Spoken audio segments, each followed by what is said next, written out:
नमस्कार, one India Hindi में आपका स्वागत है। मैं हूं शिवराज सिंह।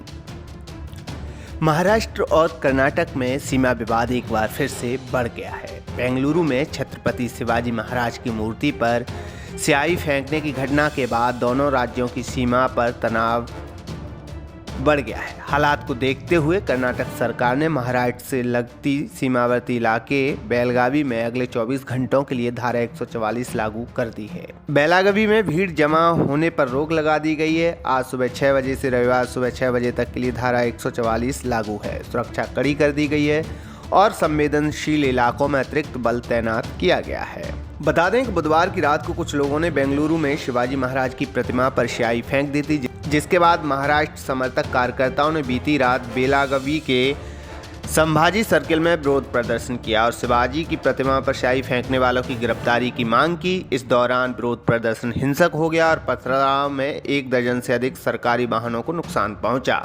इतना ही नहीं, स्वतंत्रता सेनानी संगोली रयानी की मूर्ति को भी कुछ लोगों ने नुकसान पहुंचा दिया।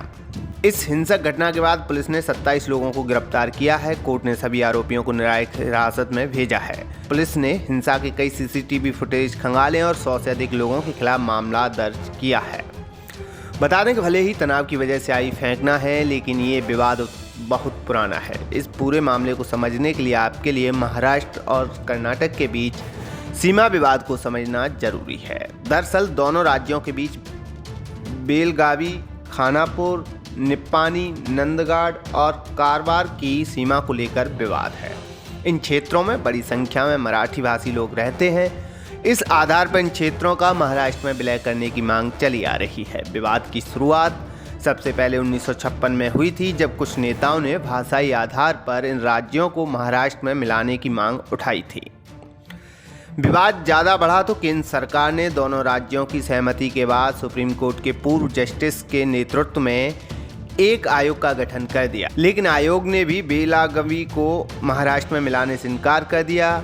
आयोग की रिपोर्ट में कहा गया कि बेलगावी को महाराष्ट्र राज्य में मिलाने की अनुशंसा नहीं की जा सकती है, लेकिन आयोग ने निप्पानी, खानापुर और नांदगाड़ सहित 262 गाँवों को महाराष्ट्र को सौंप दिया।